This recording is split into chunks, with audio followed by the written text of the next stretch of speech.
Hai para sobat pecinta Donghua, gimana kabarnya? Saya harap semoga kalian selalu diberikan kesehatan. Kali ini saya akan melanjutkan alur cerita salah satu Donghua yang berjudul The Land of Miracles, yang telah memasuki episode yang ke-11. Sebelum menyaksikan alur ceritanya, ada beberapa hal perlu diperhatikan. Yang pertama, pastikan ambil posisi rebahan yang enak biar enjoy nikmati alurnya. Yang kedua, pastikan yang lagi nongkrong jangan lupa kopi dan udutnya. Yang ketiga, pastikan yang baru mampir agar bisa pencet tombol merah dan loncengnya, agar tidak ketinggalan alur cerita episode berikutnya. Baiklah, kita langsung saja masuk ke alur ceritanya. Pada episode sebelumnya, San Chen dan Huoli dipertemukan dengan Jun Huan dan Yin Huan dari wilayah siluman ular. Jun Tuan dan Yin Huan pun langsung mengeluarkan kekuatan mereka dengan merubah sesosok ular yang sangat besar. Namun, dengan santainya Huoli pun langsung menghadapi mereka. Terlihat Huoli mengeluarkan pedangnya dan langsung menebas dengan elemen apinya ke kedua suku ular tersebut. Seketika pun mereka terbakar dan jatuh terkapar. Setelah itu juri utama pun langsung memanggil pengatur pertandingan dan memutuskan bahwa dari suku ular tidak bisa melanjutkan pertandingan karena cedera parah. Hingga diputuskan pertandingan langsung dilanjutkan. Dan pengatur pertandingan pun langsung memanggil Lan Ge dan Fan Hua untuk memasuki pertandingan untuk menghadapi San Chen dan Huoli Ji. Episode pun berlanjut, terlihat nampak San Chen dan Huoli Ji beserta Lan Ge bersama dan Gua pun sudah di area pertandingan. San Chen pun memberikan kesempatan untuk Huoli Ji untuk menghadapi mereka. Terlihat Lan Ge pun gugup untuk menghadapi mereka. Dan Fan Hua pun melontarkan kata kepada Lan Ge, "Apakah kau gugup untuk menghadapi mereka?" Sontak Lan Ge pun langsung mengelak bahwa ia tidak gugup dan siap menghadapi San Chen. Huoli pun berkata, ia akan tidak segan-segan untuk menghajar Fan Hua dan Lan Ge. Maka ia bilang bersiaplah dan keluarkan semua kemampuanmu. Dan pengatur pertandingan pun langsung berkata pertandingan dimulai. Dan Hua pun langsung mengeluarkan kekuatan ilahinya, dan merubahnya menjadi panglima perang. Dan langsung bersiap menyerang Huoli Ji bersamaan Lan Ge ikut di belakang Fan Hua untuk membaca serangan. Huoli Ji pun tak mau kalah. Ia pun langsung juga menyerang mereka berdua dengan elemen apinya. Serangan api yang dikeluarkan oleh Huoli Ji kali ini berbeda. Elemen api yang ia keluarkan membentuk seperti portal dan menghantam langsung Fan Hua, namun serangan Huoli Ji pertama bisa dipatahkan oleh Fan Hua dengan dibantu oleh Lan Ge dengan menyalurkan energi dari belakang kepada Fan Hua. Dan Huoli Ji pun menyerang kembali dengan elemen apinya. Kali ini Fan Hua pun seketika mengeluarkan perisai formasi bertahan. Namun sempat perisai Fan Hua retak terkena hantaman elemen api yang dimiliki Huoli. Namun Lan Ge pun membantu Fan Hua menyalurkan energinya untuk menambah daya perisai yang dimiliki Fan Hua dengan elemen air miliknya. Lan Ge pun sempat berbalik menyerang Huoli Ji dengan teknik gunturnya. Namun celakanya teknik tersebut dapat dipatahkan mudah oleh Huoli Ji dan Huoli Ji berbalik menyerang Lan Ge dengan elemen apinya. Namun Fan Hua dengan sigap menolong Lan Ge dengan membuat perisai untuk Lan Ge. Meskipun Fan Hua posisinya masih terjepit dengan hantaman dari elemen api yang dimiliki Huoli Ji. Setelah serangan Huoli Ji bisa teredam, Lan Ge pun langsung mengeluarkan kombinasi elemen air dan petir untuk menyerap kekuatan api yang dimiliki oleh Huoli Ji.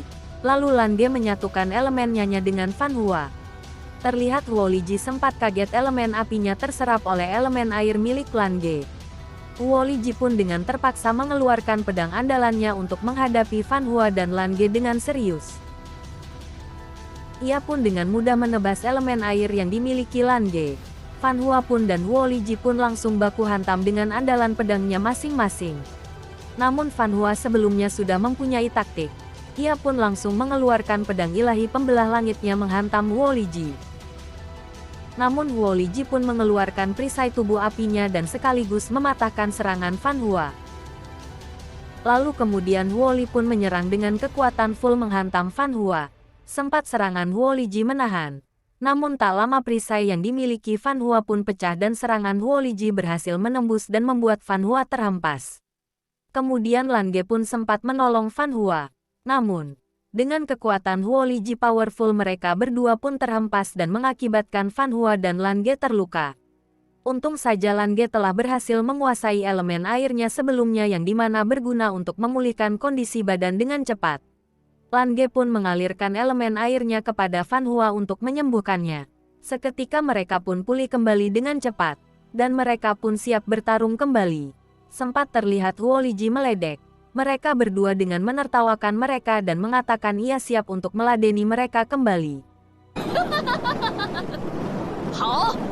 Fan Hua pun bersama Lan Ge menyatukan kekuatan mereka. Fan Hua pun menyerang Huo Liji pedang ilahinya namun Huo Liji sempat menghindarinya. Namun Lan Ge pun mengeluarkan elemen air terbesarnya yang membentuk ikan paus yang menelan Huo Liji. Untuk bertujuan menelan elemen api yang dimiliki Huo Liji. Dan Huo Liji bisa melepaskan dari elemen tersebut. Huo Liji pun mengeluarkan teknik pedang inti api andalannya. Terlihat api membara menyelimuti pedangnya dan langsung ia tegaskan ke Lan Ge dan Fan Hua. Fan Hua dan Pan Ge pun berhasil menghindar dari serangan Huo Liji dan berbalik dengan menyerang Huo Liji. Lan Ge pun mengeluarkan elemen airnya dan menghantam Huo Liji mengakibatkan ia terhempas di udara dan disusul Fan Hua mengeluarkan teknik ilahi penjara alam semesta yang ia pelajari sebelumnya. Terlihat Huo Liji pun terperangkap dalam elemen Fan Hua. Kemudian Lan Ge pun langsung menyerang dengan elemen gunturnya yang membuat Huo Liji terhempas. Tidak menyia-nyiakan kesempatan Fan Hua pun langsung menyerang dengan teknik pedang ilahinya. Ketika serangan Fan Hua ingin mengenai Huo Liji, San Chen pun menyelamatkan Huo Liji. Dan San Chen pun berkata cukup. Ia pun berkata kepada Lan Ge dan Fan Hua kalau mereka sangat bagus dan tidak mengecewakan. Lalu ia pun berkata menyerah kepada juri utama. Sontak semua orang pun kaget. Pengatur pertandingan datang kepada San Chen untuk memastikan ucapannya dan San Chen pun mengiyakannya lalu San Chen dan Huo Liji pun langsung pergi meninggalkan arena. Dan pengatur pertandingan pun mengumumkan bahwa pertanding ganda wilayah besar tahun ini dimenangkan oleh Fan Hua dan Lan Ge. Sontak semua pun memberi ucapan selamat dengan tepukan tangan yang sangat meriah. Lan Ge pun sempat bingung dan tidak percaya bahwa mereka bisa memenangkan pertandingan ini. Lalu juri utama pun langsung turun tangan untuk memberikan langsung hadiah juara utamanya yaitu 10.000 koin emas dan segel pelenyapan spiritual. Terlihat Lan Ge pun sangat senang sampai-sampai ia tidak memperdulikan juri utama dan penasehat juri utama yang lagi berbicara kepadanya. Lan Ge pun hanya bertanya, bagaimana menggunakan segel spiritualnya dan kemudian ia pergi bersama Fan Hua. Terlihat ketika Fan Hua dan Lan Ge sampai di gerbang arena, ia melihat San Chen dan Huo Liji dihadang oleh seseorang yang bernama Long Se. Ia adalah pemenang juara utama pertandingan tinggal tahun ini. Long Se pun ingin menantang San Chen untuk bertarung dengannya namun San Chen mengindahkannya. Tapi Long Se pun tetap ngotot untuk ingin sekali bertarung dengan San Chen. Kemudian Long Se pun memaksa San Chen dengan sedikit mengejeknya dan menyombongkan dirinya bahwa ia telah memasuki ranah level tingkat ke-7. Namun lagi-lagi San Chen ia tak peduli dan mengatakan bahwa Long Se masih sangat lamban. Kemudian Long Se pun menahan San Chen dan merubah dirinya menjadi sesosok seperti siluman naga dan bersiap menyerang San Chen. Lalu terlihat San Chen pun sedikit kesal dan meladeninya. Ia pun mengeluarkan auranya dengan menunjuk ke atas langit dan seketika langit pun menjadi gelap. Lalu seperti asap pekat hitam menghantam dan menyelimuti tubuh Long Se. Terlihat juri utama pun merasakan kekuatan San Chen, yang dimana San Chen bisa mengendalikan langit dan bumi dan memutarbalikkan matahari dan bulan. Bahwa San Chen memasuki tahap level ke-9. Long Se seketika tertunduk lemas hanya dengan satu kali serangan San Chen. Dan San Chen bersama Huo Liji pun melanjutkan perjalanannya pergi. Kita berpikir sungguh betapa dahsyatnya kekuatan yang dimiliki oleh San Chen. Yang dimana kita melihat Long Se dengan tingkat level ke-7 pun hanya dengan satu gerakan San Chen dapat dengan sangat mudah mengalahkannya. Untung saja San Chen tidak turun tangan di waktu pertandingan melawan Lan Ge dan Fan Hua. Apalagi Fan Hua dan Lan Ge baru memasuki level 5 dan baru mau memasuki terobosan ke tingkat 6. Scene berpindah, di mana kita melihat seseorang yang tidak terlihat asing. Yang mana kalau teman-teman selalu ngikutin episode sebelumnya pasti tahu. Ia adalah seorang yang sangat dikagumi oleh Sanchen dari wilayah Fan, namun episode sebelumnya belum disebutkan namanya. Terlihat ia telah merasakan kekuatan aura Sanchen yang Sanchen keluarkan. Dan ia pun memerintahkan kepada prajuritnya untuk menyelidikinya. Film pun bersambung. Wah, semakin penasaran aja nih. Baru aja kita diajak berpikir dan penasaran dengan kekuatan seperti apa yang dimiliki Sanchen sebenarnya. Ternyata di scene akhir diperlihatkan orang yang sangat diidolakan Sanchen. Waduh, gak kebayang benar dah kekuatannya nih orang. Oke deh, sampai di sini dulu ya. Jangan lupa follow dan support terus channel ini, agar saya bisa semakin semangat tiap minggunya untuk selalu upload episode barunya. Akhir kata saya ucapkan terima kasih. Bye.